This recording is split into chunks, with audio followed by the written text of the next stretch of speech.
Tonight, BRICS leaders meet in Cape Town with promises and uncertainties. Stop the war! As leaders call for rebalancing power. And the story of a young Muslim woman fighting for her religious rights in a U.S. county jail. And from the vaults, an ongoing youth initiative that helps young Muslims engage one another through creative mediums. I guess when I joined, I was only around 15, I think. And ever since then, it's helped me in my writing a lot. Assalamu alaikum and good evening. This is Muslim News Canada on Muslim Network TV. I am Samia Sayed. Thames Valley District School Board will introduce a new anti-Islamophobia and anti-Black racism strategy on the second anniversary of an Islamophobic attack on a local Muslim family. The board is the largest in London, Ontario. The new strategy with its preliminary budget was presented this week to the board trustees. The strategy will be released in June next year. About 10 to 12% of the students in the school board are Muslim. 2 years ago in June, 4 members of the Afzal family were deliberately hit by a truck in the very same city. Police allege it was deliberate. A Muslim woman has filed a complaint for being forced to remove her hijab for a headshot at Kent County Correctional in Michigan, the United States. The 22-year-old woman filed a complaint on Tuesday against the sheriff's department and the sheriff for being forced to remove her headscarf in front of men. The picture was then uploaded on the sheriff's website. A statement by the Council on American Islamic Relations Michigan says the woman was forcibly stripped of her head covering. Earlier this year, a similar case against the City of Detroit and State Department of Corrections ended with an undisclosed settlement. A resident of Markham, Ontario, has initiated a petition about Pakistan to be presented to the House of Commons. The petition has been sponsored by Liberal MP Shafqat Ali. It demands that criminal charges against Pakistan's former Prime Minister Imran Khan be dropped. It calls for free and fair Pakistani elections without interference from the country's powerful military. It says Pakistan should stop human rights violations, including the intimidation and arrests of journalists. It will be closed for signatures on June 18th. Top diplomats from BRICS countries are in Cape Town, South Africa for talks. BRICS is the acronym for Brazil, Russia, India, China, and South Africa. On the first day of the meeting, these countries' foreign ministers called for a rebalancing of the global order.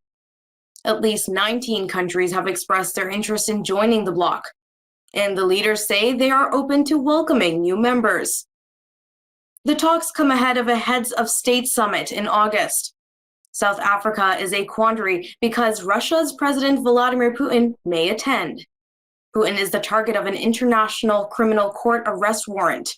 And since South Africa is a member of the International Court, it ought to arrest Putin if he steps in the country.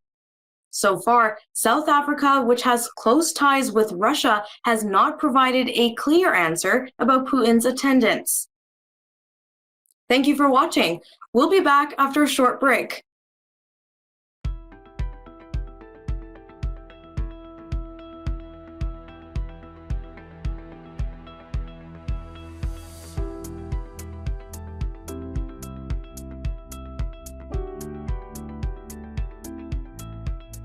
Now, I cannot even begin to count the number of times that I have been asked, told, or even wondered myself, where have our youth gone today?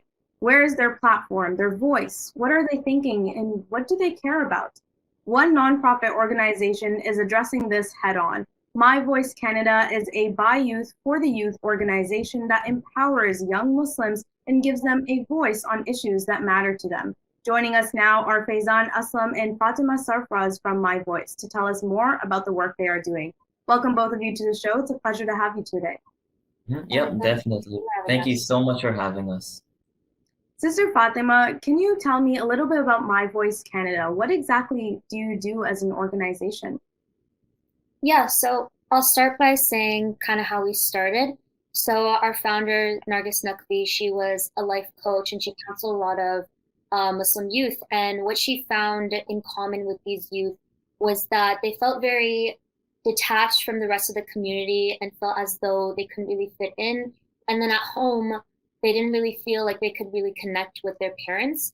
So she wanted to like make this community centered around Muslim youth where they could engage with one another and express themselves through creative mediums like writing or illustrating or graphic design. And so that's what she did. She in 2013 she created a magazine called My Voice, of course. And ever since then, we've had 4 issues come out every single year. And now we're more than just a magazine. We're a team of youth aged from 14 to 29. And That's exactly my next question. You know, you guys started in 2013 as a youth magazine, and next year you'll be reaching your 10-year anniversary. How do you think you've changed or even evolved or something you've added over the past 9 years?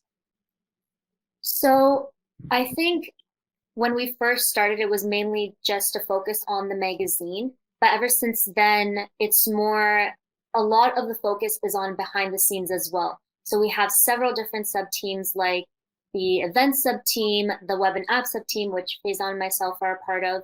And a lot of that is just kind of giving youth not a voice to express themselves creatively like the magazine does, but this is kind of to help them build their profile, to help them gain experience in this kind of field, like a work field, and help them find what they want to do in life. So with the web and app team, we have a lot of developers and coders with us and also designers. And yeah, I think that's one of the main ways we've changed it. Mm-hmm. Now, as I was browsing through the website myself, something that I found very interesting was the Just Ask section. Brother Faizan, can you share with us what the section is for and how people can make use of it? Yeah, for sure. So I'd say Just Ask is definitely one of the gems we have here at My Voice, because not a lot of stuff are similar to this.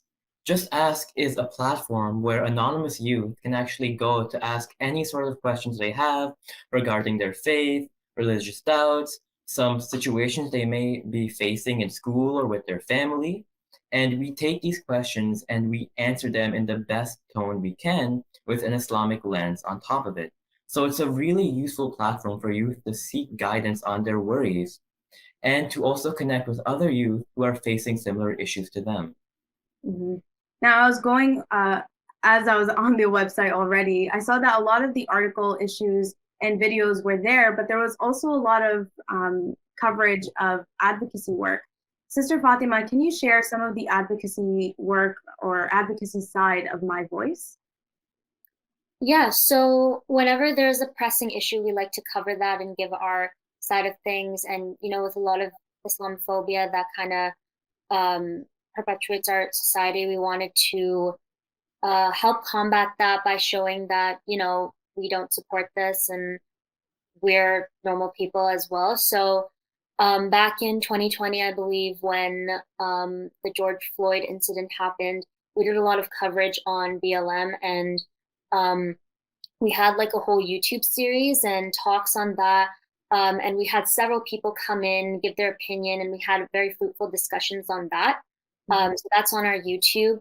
And also with, of course, our magazine, we have a lot of sections which deal with this kind of stuff. So in the news section, things like that, a lot of our youth like to write on that. And even in kind of the other sections like my perspective or some of the more creative sections like creative writing, they talk about these topics through there as well, which is another creative and very another like nice and new way to address these things, which I feel like is very needed in our society.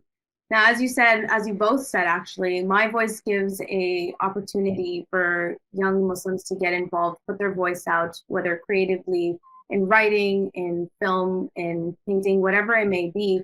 I saw that there was a My Voice Awards coming up. I did not see the date attached to it, but I did see that it was upcoming. Brother Faizan, can you share with us when this is and what exactly will be happening on this day? Yeah, so the award ceremony is actually scheduled now for September 18th, and it's being tied with our orientation for next year. So starting September is kind of like the new My Voice year. So we have a bunch of new execs and volunteers come on during that month, just to try and see what it's like to be an exec here at My Voice. And this is for all the teams. So it's not just our web and app team, it's the entire organization at this one event. And it's to basically spread appreciation and awareness to what My Voice is doing and celebrate those who've made a big change and contribution to this organization. And especially recently, Miss Nargis has kind of taken a step back and has left it more to us youth to help govern and run this organization. Especially with the board of directors now, we have a lot more people who are young who are guiding My Voice. And in fact, I'm one of the youngest team leads here at My Voice, being only 16. And I'm still really grateful for My Voice to give me the opportunity to help lead other youth who are similar to my age in a mission to help spread awareness and spread our voices against things like Islamophobia that have been recently plaguing our community. Mm-hmm. And I love for My Voice in particular, it gives everyone a chance, as you said, Brother Faizan, for you, someone who's so young, to have a position in a role that's in the lead to represent people and to actually make a difference. So I love that you were able to share that with us. You know, hearing all of this, I'm sure people are going to get excited and they'll want to get involved themselves. How do people apply to get involved, and what does that process look like? Yeah, so I can speak to that. So if you want to just directly get involved, you can always go to our website where we're having applications. You can just click on the Get Involved or Join Us page, and you'll see a form for volunteering. Also, if you just want to, you have a more direct inquiry, you can email us at info@myvoicecanada.com. If it's something, for example, like a sponsorship where you want to sponsor one of our events, an email would be much obliged. Or just anything else in general. Like, for example, you have some parents or some adults who would like to mentor us, right? So, for example, in our team, we have two mentors, Shiraz and Nabil, who've helped us a lot in the past. So we really enjoy having those kinds of older people and adults here to guide us youth. So if you'd like to get involved in that sort of way and to give back to the younger generations, you can also shoot us an email at info@myvoicecanada.com. So there's certainly a role for everyone with My Voice then. Definitely. Mm-hmm. Sister Fatima, how do you think working with My Voice has helped you personally develop, whether it was your personality, your voice, or your perspective? So I guess when I joined, I was only around like 15, I think. And ever since then, it's helped me in my writing a lot. So I joined initially to be more a part of the writing side of things. So it helped me there, and that's definitely helped me in school and also my school newspaper that I take a small part in as well now. And it's also definitely helped me develop as a person. I've communicated with more people, network, things like that, built me in confidence and things like that. And also definitely in my career choice as well. I decided to be a part of the web and app team, not knowing kind of how to make an app or web development. So when I joined, I had no clue how to do that stuff, but now I'm more aware on that. And that's definitely helped me choose what I want to do in the future. So now I'm more interested in software development and things like that. And yeah, it's been really helpful in helping me find my kind of niche. Well, thank you so much, both of you, for joining us today, telling us about My Voice. It certainly sounds like a wonderful personal journey, but also the impact and legacy you guys are leaving behind will be very profound. Thank you so much. Thank you as well. You are watching Canadian Muslim News on Muslim Network TV. That's it from our Toronto studios tonight. Make sure to like, share, and subscribe to our channel for more Canadian Muslim content. Stay safe, and until next time.